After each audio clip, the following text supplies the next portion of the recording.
आता आपल्याच राहत्या जिल्ह्यामध्ये सरकारी नोकरीची संधी म्हणजेच महसूल सेवक म्हणजेच कोतवाल भरती या पदाच्या रिक्त जागा जाहीर झालेल्या आहेत आणि पुणे या जिल्ह्याच्या जागा ज्या आहेत ह्या जाहीर झाल्या आहेत आणि आजच्या सेशनला आपण पुणे जिल्ह्यामध्ये किती जागा असणार आहेत, किती जागांसाठी भरती घेतली जाणार आहे आणि ह्या पुणे जिल्ह्याच्या जागांसाठीची जाहिरात केव्हा प्रसिद्ध होईल, पेपर केव्हा होणार आहे, पेपर कशा पद्धतीने होईल, पेपरसाठी अभ्यासक्रम काय असेल, वयोमर्यादा काय आहे, पात्रता काय आहे, कोण कोण फॉर्म भरू शकते, ह्या सगळ्याच प्रश्नांची उत्तरं तुम्हाला आपल्या आजच्या या सेशन मध्ये मिळतील. आणि पुणे जिल्ह्यातील रिक्त जागा किती आहेत, सगळ्या सर्व जागा, एकूण जागा किती आहेत, हे सगळं आपल्याला आजच्या सेशनला बघायचंय. तर त्यापूर्वी जे विद्यार्थी असे आहेत की महसूल सेवक या पदासाठीची तयारी करण्याची इच्छा आहे किंवा कोतवाल भरतीसाठी तयारी करायची आहे, तर पुणे जिल्ह्याच्या विशेष माहितीसह आपली ही बॅच जी आहे ही लाईव्ह प्लस रेकॉर्डेड स्वरूपाची बॅच इथे अवेलेबल आहे. आपल्या ऍप्लिकेशनला ही बॅच अवेलेबल आहे.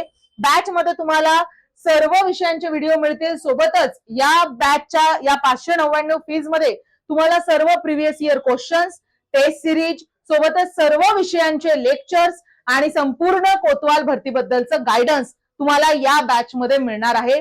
बॅच जॉईन करण्यासाठी तुम्हाला या कॉन्टॅक्ट नंबरवर कॉल करा किंवा मी डिस्क्रिप्शन बॉक्सला बॅचची लिंक पण दिलेली आहे, तिथे जाऊन सुद्धा तुम्ही जी बॅच आहे ती जॉईन करू शकता. तर आता आपल्याला पुणे जिल्ह्यामधील जे पद आहेत त्या पदांबद्दल जाणून घ्यायचंय.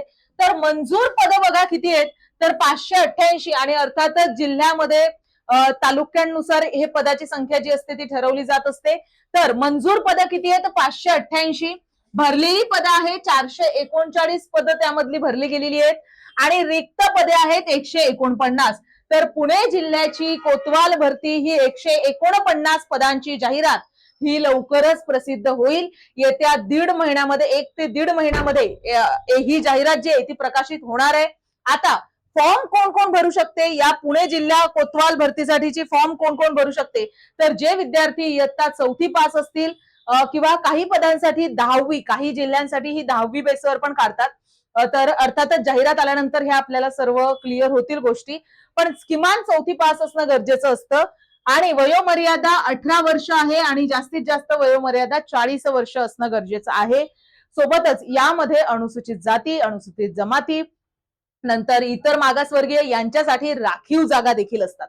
बरं, ह्या राखीव जागा किती असणार आहेत, तर याबद्दलची संपूर्ण माहिती आपल्याला जाहिरातीमध्येच पाहायला मिळेल. जाहिरात आल्याशिवाय आपल्याला राखीव जागा किती आहेत हे नेमकं सांगता येणार नाहीये. ठीक आहे, तर जाहिरात आल्यानंतर तुमचा पेपर घेतला जाईल. पेपर असणार आहे 50 प्रश्नांचा पेपर असेल, ज्यामध्ये तुम्हाला एका प्रश्नाला 2 मार्क म्हणजेच 100 मार्कांचा हा इथे पेपर असणार आहे. आणि 100 मार्कांच्या पेपरसाठी तुम्हाला मराठी, गणित, बुद्धिमत्ता, सोबतच स्थानिक भागाचं महसुली ज्ञान हे विषय त्यामध्ये असणार आहे. अर्थातच पुणे जिल्ह्याचं तुम्हाला संपूर्ण महसुली ज्ञान असणं गरजेचं आहे. ओके, तर हे तुम्हाला कुठे मिळेल, तर पुणे जिल्ह्याविषयीची सर्वच माहिती तुम्हाला आपल्या बॅच मध्ये अवेलेबल आहे. तर तुम्ही बॅच मध्ये सर्वच जिल्ह्यांच्या माहिती जी आहे ती अवेलेबल असणार आहे. तर पुणे जिल्ह्याच्या 149 रिक्त जागांसाठीची भरती जाहिरात लवकरच प्रसिद्ध होईल आणि या पदासाठीची तुम्ही जर तयारी करत आहात तर त्यासाठीची आपली बॅच जी आहे ती लॉन्च झाली आहे ऍप्लिकेशनला. तर बॅच मध्ये तुम्हाला संपूर्ण गायडन्स मिळेल, प्रिव्हियस इयर क्वेश्चन पासून सर्व गोष्टी तिथे अवेलेबल असणार आहेत. ओके, तर बॅच जॉईन करण्यासाठी मी डिस्क्रिप्शन बॉक्सला कॉन्टॅक्ट नंबर दिलेला आहे.